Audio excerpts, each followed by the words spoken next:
Lepo pozdravljene, cenjene gledalke in cenjeni gledalci in dobrodošli na predavanjih, na katerih vam v okviru digitalnega inovacijskega stičišča Slovenije na jedrnat in praktičen način predstavljamo temeljne informacije z področja regulative digitalnega okolja, prava intelektualne lastnine, oglaševalskega prava in širšega področja prava informacijske družbe. Moje ime je Jaka Repanšek in s področji digitalne regulative, o katerih bo tekla beseda na naših predavanjih, se ukvarjam že več kot 2 desetletji. Spoznali bomo temeljna znanja širokega področja digitalne regulative, pri čemer poseben poudarek namenjamo aktualnim predpisom, ki jih Evropska unija sprejema v okviru tako imenovanega Evropskega digitalnega desetletja. Prihodnost vseh nas temelji na digitalnih kompetencah. In sestavni del digitalnih znanj je tudi poznavanje temeljnih predpisov, ki oblikujejo, usmerjajo, regulirajo in okvirjajo naš skupni digitalni prostor. V njegovem središču pa je osveščen posameznik, ki pozna vsaj temeljna pravila digitalnega komuniciranja in poslovanja, pri tem pa se dobro zaveda svojih temeljnih pravic in obveznosti.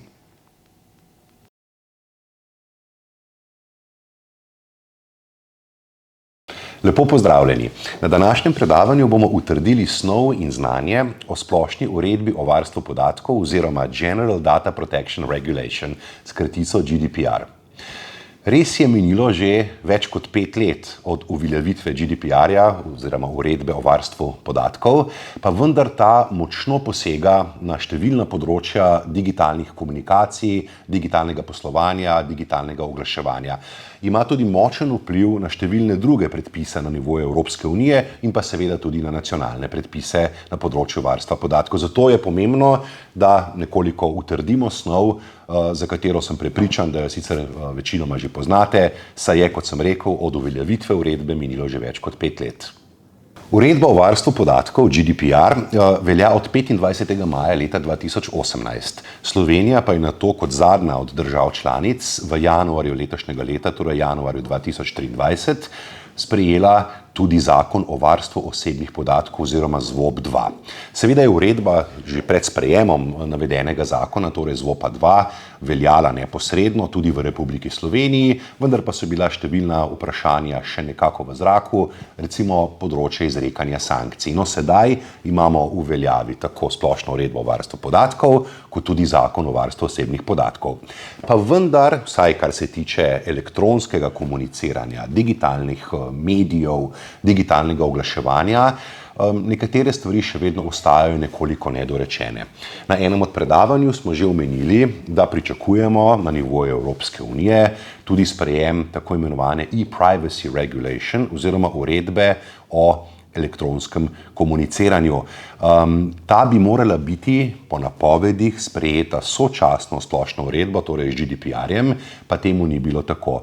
Tako da še danes nimamo popolne slike oziroma popolnega regulatornega paketa, če lahko tako rečem, na področju varstva osebnih podatkov, zlasti ko gre za elektronske komunikacije. No, vendarle to uredbo lahko pričakujemo morda v naslednjem letu, potem pa bo še nekaj prehodnega obdobja do njene uveljavitve, bo pa močno posegla tudi na nekatera področja elektronskih komunikacij, digitalnega oglaševanja. Denimo eno takih področij, na katerega bo koreniteje posegla, je področje zajema osebnih podatkov s pomočjo piškotkov. Ne glede na vse to, pa moramo poznati temeljne osnove splošne uredbe o varstvu podatkov, GDPR, saj ta, kot sem že rekel uvodoma, res močno posega tudi na številna druga regulatorna področja. Ko bo enkrat uredba o elektronski zasebnosti oziroma e-privacy regulation sprejeta, pa bo to seveda vplivalo tudi na številne poslovne modele, zlasti na področju digitalnega oglaševanja. Poglejmo si za začetek nekaj temeljnih pojmov, ki jih vsebuje splošna uredba o varstvu podatkov oziroma GDPR. Kaj so osebni podatki? Ponovimo in utrdimo snov. Osebni podatki pomenijo katerokoli informacijo v zvezi z določenim ali določljivim posameznikom, na katerega se nanašajo osebni podatki. Določljiv posameznik je tisti, ki ga je mogoče neposredno ali posredno določiti, zlasti z navedbo identifikatorja, kot je ime, identifikacijska številka, podatki o lokaciji, spletni identifikator ali z navedbo enega ali več dejavnikov, ki so značilni za fizično, fiziološko, gensko, duševno, gospodarsko, kulturno ali družbeno identiteto tega posameznika. Torej, pojem osebnih podatkov moramo interpretirati zelo, zelo široko. Kaj pomeni obdelava? Tu je veliko dilem v zadnjih 5 letih, ali neko dejanje, ki ga storimo z osebnim podatkom, že pomeni obdelavo. Pa poglejmo, kaj na tem področju pravi splošna uredba. Obdelava pomeni vsako dejanje ali niz dejanj, ki se izvaja v zvezi z osebnimi podatki ali nizi osebnih podatkov z avtomatiziranimi sredstvi ali brez njih, kot je na primer zbiranje, beleženje, urejanje, strukturiranje, shranjevanje, prilagajanje ali spreminjanje, priklic, tudi vpogled, uporaba, razkritje s posredovanjem, razširjanje ali drugačno omogočanje dostopa, prilagajanja ali kombiniranja, omejevanja, izbris ali uničenja osebnih podatkov. Torej tudi pojem obdelave po splošni uredbi moramo razumeti in interpretirati zelo široko.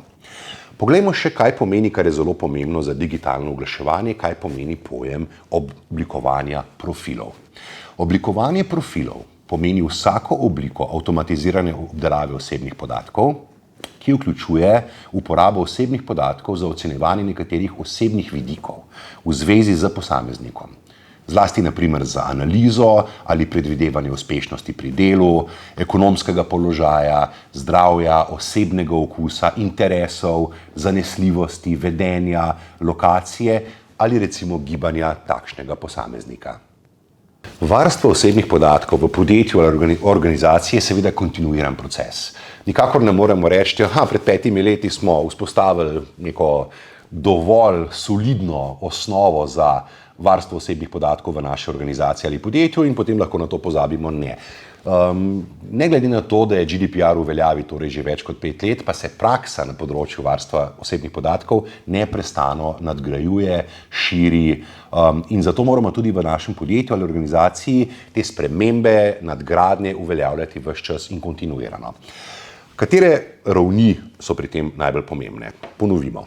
Predvsem moramo spremeniti razmišljanje v podjetju ali pa določiti razmišljanje v podjetju, ki bo usmerjeno res v kontinuirano spremljanje razvoja na področju varstva osebnih podatkov. To se pravi, tudi če nimamo pooblaščene osebe za varstvo osebnih podatkov, tako imenovanega DPO-ja, moramo imeti na tem področju ustrezno usposobljene osebe, ki bodo kontinuirano spremljale procese in pa tudi potrebe pri nadgradnji varstva osebnih podatkov v našem podjetju ali organizaciji. Pri tem je pravni vidik samo eden od številnih vidikov. To se pravi splošni pogoji, politike zasebnosti, politike piškotkov, pogodbe o obdelavi osebnih podatkov, pogodbe z podobdelovalci, določitev statusa upravljalca, obdelovalca in tako dalje. To je le eden od vidikov varstva osebnih podatkov. Zelo pomembno, in to smo opazili in se naučili v zadnjih 5 letih od uveljavitve splošne uredbe, je tudi uporabniška izkušnja. To se pravi, kako uporabniku predstavimo naše področje, naš sistem varstva osebnih podatkov in pri tem sledimo osnovnim napotkom splošne uredbe, torej GDPR-ja. Te informacije, ki jih podajamo posamezniku v zvezi z obdelavo njegovih oziroma njenih osebnih podatkov, morajo biti razumljive vsakemu posamezniku, tudi prava neveščim osebam. In pri tem nam lahko zelo koristi tudi ustrezno oblikovani uporabniški vmesniki, ki bodo torej na preprost, jasen, transparenten, informativen način posamezniku pojasnili, kaj se z njenimi oziroma njegovimi osebnimi podatki dogaja, potem ko jih enkrat zajamemo in nadalje obdelujemo v našem podjetju ali organizaciji. Tu je seveda posebej pomembna vloga IT službe, IT oddelka, informacijskega oddelka, tehničnega oddelka v vaši organizaciji ali podjetju ali pri zunanjem izvajalcu. Tu z roko v roki pravniki in strokovnjaki za IT lahko oblikujejo res odlične, transparentne in skladne z GDPR, torej uporabniške izkušnje. Seveda prihaja tudi z skokovitim, bliskovitim razvojem novih tehnologij, zlasti na področju digitalnih komunikacij in oglaševanja, tudi do nekih novih poslovnih modelov in produktov. Pri vseh teh uvajanjih novih storitev, novih produktov, novih poslovnih modelov moramo biti zelo pozorni na vgrajevanje področja varstva zasebnosti prav v vse naše poslovne procese. Torej, tako imenovani privacy by default in privacy by design so izjemno pomembni instituti splošne uredbe o varstvu podatkov GDPR. In pa seveda tudi komunikacija. Kako komuniciramo z posamezniki. To ne sme biti v nekem zelo zapletenem pravniškem jeziku, splošni pogoji, politika zasebnosti, politika obdelave osebnih podatkov, ki so zajeti recimo s pomočjo piškotkov, morajo biti kratki, jasni, transparentni. Tudi predlagam, da granularno, to se pravi, da kaskadno ali nekako po posameznih oblikah in vrstah obdelave osebnih podatkov tudi oblikujemo te splošne akte, tako da so res hitro, učinkovito in transparentno dosegljivi vsakemu, denimo obiskovalcu naše spletne strani. Poglejmo si zdaj še, katere temeljne pravice posameznika je uvedla oziroma določila splošna uredba o varstvu podatkov GDPR. Teh je 6, in sicer informiranost, to se pravi, da se lahko kadarkoli seznanimo z osebnimi podatki, ki jih nek upravljalec obdeluje, torej našimi osebnimi podatki, pravica do pozabe, pravica do omejitve obdelave, prenosljivost osebnih podatkov, pravica do ugovora in pa pravica v zvezi z avtomatizirano obdelavo in profiliranjem. In če imamo na eni strani temeljne pravice posameznika, poglejmo še temeljne obveznosti upravljalca osebnih podatkov, ki jih določa GDPR oziroma splošna uredba. Vgrajeno in privzeto varstvo, po angleško privacy by default in privacy by design. Pogodbena in podpogodbena obdelava osebnih podatkov. To se pravi, da moramo imeti v primeru, da obdelovalec v imenu upravljalca obdeluje osebne podatke, sklenjene tudi ustrezne pogodbe o obdelavi in nadalje tudi seveda o podobdelavi, če pride do tega. Potem evidenca dejavnosti obdelave. Nadalje, obvestilo nadzornemu organu o kršitvi, ki mora biti storjeno v 72 urah od takrat, ko smo kršitev torej zaznali. Potem nadalje je zelo pomembno in dostikrat pozabljeno je tudi priprava tako imenovane ocene učinka ali Data Protection Impact Assessment, DPI-ja. To pa je pomembno takrat, kadar vemo oziroma bi morali vedeti, da bi obdelava osebnih podatkov lahko povzročila zelo veliko tveganje za posameznika. In ne nazadnje, koristno je to seveda za vse organizacije in podjetja, nekatere pa so k temu tudi zavezane, torej imenovanje pooblaščene osebe za varstvo podatkov, DPO oziroma Data Protection Officerja. Informatiki v vašem podjetju in organizaciji imajo seveda izjemno pomembno vlogo, ko gre za varstvo osebnih podatkov. Če si na kratko pogledamo, katere so torej te najbolj pomembne vloge, ki jih ima recimo IT oddelek v nekem podjetju na področju varstva osebnih podatkov, potem bi omenili naslednje. Privacy by design, to pomeni, če nekoliko pojasnimo, da se vse IT storitve v vašem podjetju oziroma organizaciji načrtujejo na način, da je varnost osebnih podatkov vgrajena že na začetku storitve. To se pravi, da od samega začetka, od načrtovanja storitve do njenega izvajanja vgrajujemo torej tudi področje varstva osebnih podatkov. Potem moramo seveda na tehnični ravni zagotoviti že prej navedenih 6 osnovnih pravic ali pa storitev, ki jih nudimo posameznikom, ko gre za varstvo osebnih podatkov. Vpogled, popravek, izbris, omejitev obdelave, prenos in ugovor. To mora biti seveda ustrezno tehnično rešeno, tako da lahko imetnik osebnih podatkov vse te pravice tudi ustrezno izvaja. In tukaj bi še omenil tudi pomembne tehnične ukrepe na področju varstva osebnih podatkov. Od pseudonimizacije do anonimizacije, ki pomeni, da torej nepovratno izbrišemo osebne oziroma prilagodimo osebni podatek tako, da ne moremo več povratno ugotoviti identitete posameznika, na katerega se je ta podatek nanašal. Potem je tukaj tudi zelo pomembno področje kriptiranja in pa seveda tudi kontrole dostopa posameznikov do zbirk osebnih podatkov. Na številne od teh tehničnih ukrepov se žal v praksi prepogosto pozablja. Poglejmo si še, katere pravne temelje za obdelavo osebnih podatkov poznamo. Obdelava osebnih podatkov je na podlagi GDPR oziroma splošne uredbe o varstvu podatkov dopustna, če in ta je najpomembnejša pravna podlaga, je posameznik podal privolitev. Privolitev za obdelavo osebnih podatkov kot enostransko izjavo volje, da soglaša z obdelavo osebnih podatkov, seveda pa mora biti ob podaji privolitve posameznik o pravicah in o načinu obdelave osebnih podatkov tudi ustrezno informiran. O tem mogoče nekaj besed kasneje, ko bomo govorili prav posebej o tej torej najpomembnejši pravni podlagi, tudi ko gre za digitalno oglaševanje, to je privolitev. No, potem je druga pravna podlaga, ko je obdelava potrebna za izvedbo ali sklenitev pogodbe. Recimo zavarovalniške pogodbe, bančne pogodbe, telekomunikacijskih pogodb. Tu posebne privolitve torej niso potrebne, saj je to vgrajeno že v samo sklenitev pogodbe, saj je obdelava osebnih podatkov pač potrebna za to, da lahko to pogodbo sploh v praksi izvršujemo.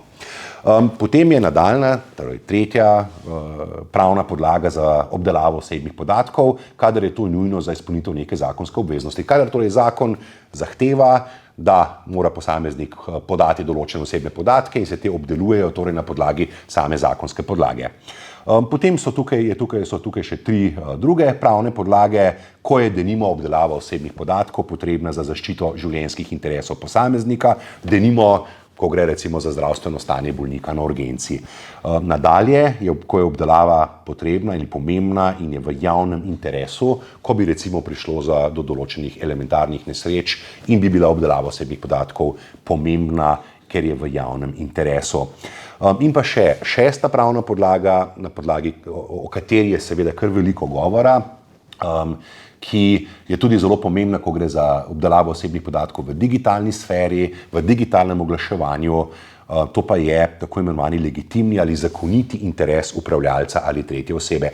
Prav tu se je v zadnjih 5 letih so se porajala številna vprašanja, kdaj torej je pod nekim testom sorazmernosti mogoče kot pravno podlago za obdelavo osebnih podatkov uporabiti torej tako imenovani legitimni ali zakoniti interes. Omenili smo, da je prav privolitev najpomembnejša pravna podlaga za obdelavo osebnih podatkov, zlasti ko gre recimo za področje digitalnih komunikacij, digitalnega oglaševanja. Kakšna mora biti privolitev, da je veljavna? Privolitev mora biti svobodna, kar pomeni, da mora biti podana prostovoljno, kot svobodna izbira, ki jo posameznik lahko zavrne brez kakršnihkoli posledic. Privolitev mora biti informirana. Torej, pojasnila morajo biti natančna in nedvoumna, napisana v preprostem, v končni fazi tudi otrokom preprostem in razumljivem, torej nepravniškem jeziku. Pojasnila, kot smo že predlagali, naj bodo podana večplastno. Tako da se izognemo neki pretirani količini informacij na enem mestu, na enem spletnem zavihku, ampak lahko za posamezno plast obdelave osebnih podatkov, če nekoliko poenostavim, torej posebej označimo in opredelimo informacije o obdelavi osebnih podatkov. Privolitev mora biti aktivna, angleško tako imenovana opt-in privolitev, torej aktivna. Molk posameznika ali vnaprej odkljukana polja niso ustrezna privolitev.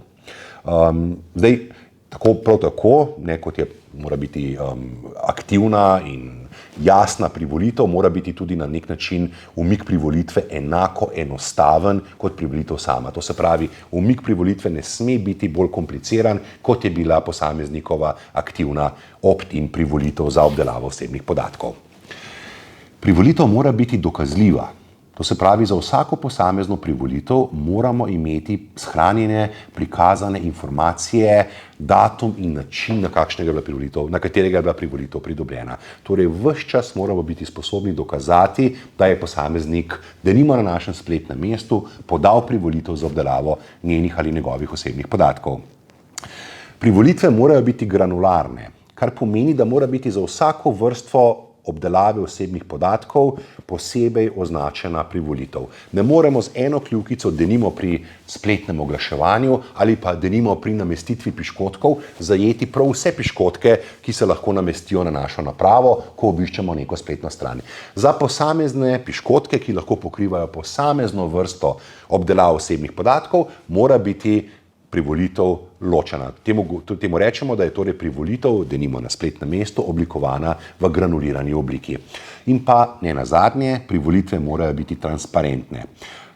To se pravi, morajo biti obdelovalci, upravljalci zbirk osebnih podatkov jasno, transparentno identificirani in poznani uporabniku, ki je podal privolitev za obdelavo osebnih podatkov. Tako, osvežili smo nekaj temeljnih pojmov, ki jih sicer že dobro poznamo, ne dvomim, od uveljavitve splošne uredbe o varstvu podatkov, GDPR-ja. Sedaj pa mogoče nekaj praktičnih nasvetov, praktičnih napotkov, ki bodo prišle prav v vašemu podjetju, v vaši organizaciji, ko gre za dobre prakse na področju varstva osebnih podatkov.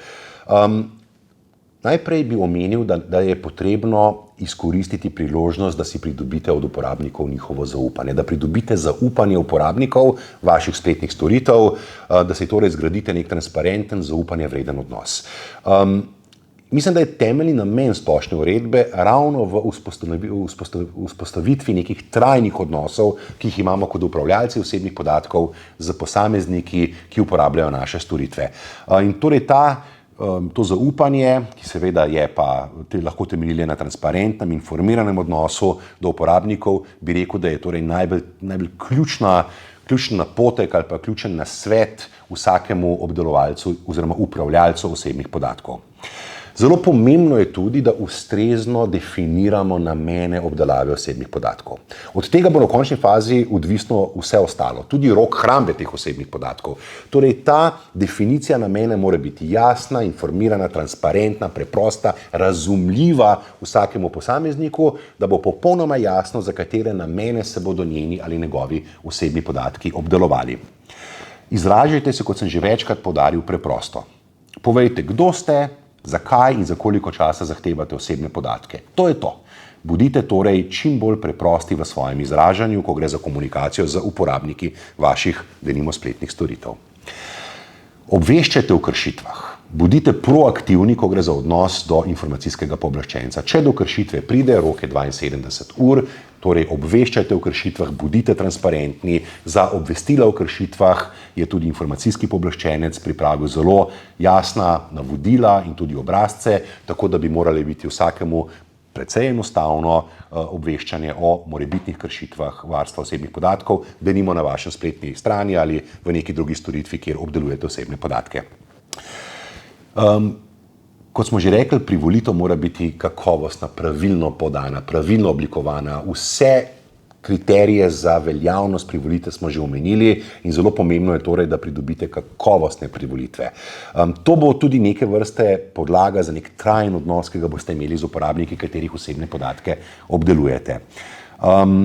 Imejte kar se da enostaven nek center za upravljanje z osebnimi podatki v vaši organizaciji ali podjetju. Ta naj bo torej enostaven, informiran, s preprostim izražanjem in, kot sem že večkrat rekel, naj bo tudi oblikovan, če je le možno, večplastno glede na različne namene, oblike obdelave osebnih podatkov. Kaj je še pomembno? Omogočite enostavno možnost posredovanja zahteve do pozabe, ampak le, če to ne ogroža svobode izražanja. Torej, posredovanje zahteve ali pa izkoriščanje in uveljavitev pravice do pozabe uporabnika, posameznika, mora biti čim bolj enostavno in transparentno oblikovana. Pri profiliranju bodimo pozorni. Če pravno zavezujoči sporazumi temeljijo na avtomatskem profiliranju, recimo zavarovalništvu, posojilna razmerja, turistični aranžmaji, morate o tem obvestiti vaše stranke oziroma uporabnike in v primeru zavrnitve vloge zagotoviti, da proces odločanja preveri oseba, torej človek in ne stroj, in potem dati tudi uporabniku možnost pravice do ugovora na takšno avtomatizirano odločitev, ki je bila podlaga za profiliranje. Pri prenosu osebnih podatkov izven Evropske unije bodite zelo pozorni. Ta morajo seveda temeljiti na privolitvi oziroma na standardnih pogodbenih klavzulah Evropske unije.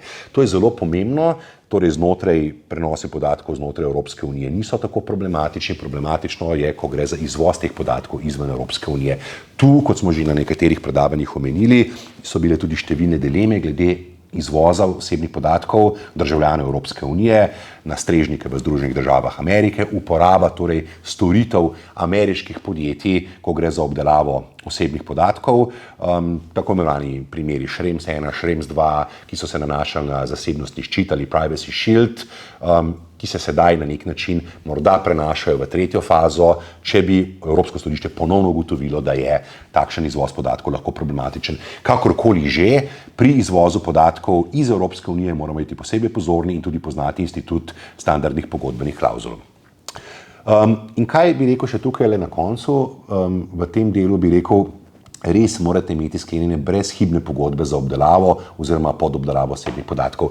Pogosto opažamo, da se uporabljajo standardni obrazci kar za vse namene obdelave osebnih podatkov, gre bolj ali manj za copy-pastanje enih in istih obrazcev. To ni nujno najboljša praksa. Pogodba o obdelavi osebnih podatkov in potem morda tudi pogodba o podobdelavi osebnih podatkov morajo vendarle primerno in ustrezno zajeti vse namene obdelave, vsa razmerja, ki jih imate po krovni pogodbi med upravljalcem in obdelovalcem, zato je posebna pozornost pri sestavi brezhibnih pogodb o obdelavi osebnih podatkov zelo pomembna. Tale splošni pregled ali pa utrditev znanja o splošni uredbi o varstvu podatkov, o GDPR-ju, zaključimo tam, kjer smo začeli, torej z pričakovano uredbo o elektronski zasebnosti oziroma e-privacy regulation. Kot sem že omenil, sprejeta in uveljavljena bi morala biti sočasno z GDPR-jem, pa temu ni tako. Upamo, da bo do tega prišlo v letu 2024. In na kaj se bo vse takole pričakovano nanašala uredba o elektronski zasebnosti? Poleg področja piškotkov bo korenito posegla tudi na področje interneta stvari, tako imenih over-the-top komunikacijskih storitev, neposrednega marketinga in pa telekomunikacijskih vsebin in področja metadate. Kako točno bojo te rešitve izgledale, bomo še videli. V vsakem primeru pa se pričakuje poenostavitev, ko gre za obveščanje posameznikov o namestitvi piškotkov in pa seveda tudi o omogočanju posameznikov, da izklopijo možnost namestitve piškotkov za določene namene zajetja osebnih podatkov na svojih napravah, ko obiščejo neko spletno stran. Seveda bo to lahko ali pa bo nujno privedlo tudi do spremembe določenih poslovnih modelov, zlasti poslovnih modelov na področju digitalnega oglaševanja.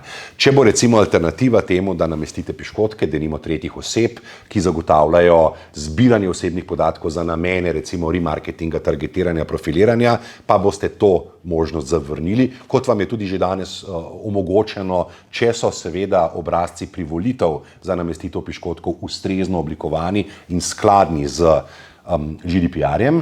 V tem primeru lahko pride do tega, da bodo določene storitve seveda lahko na voljo zgolj proti plačilu. To se pravi, poslovni modeli spletnega komuniciranja, spletnega poslovanja, zlasti pa digitalnega oglaševanja se bodo s prihajajočo uredbo o elektronski zasebnosti zanesljivo korenito spremenili. Več o tem pa bomo govorili tudi na enem od naših naslednjih predavanj.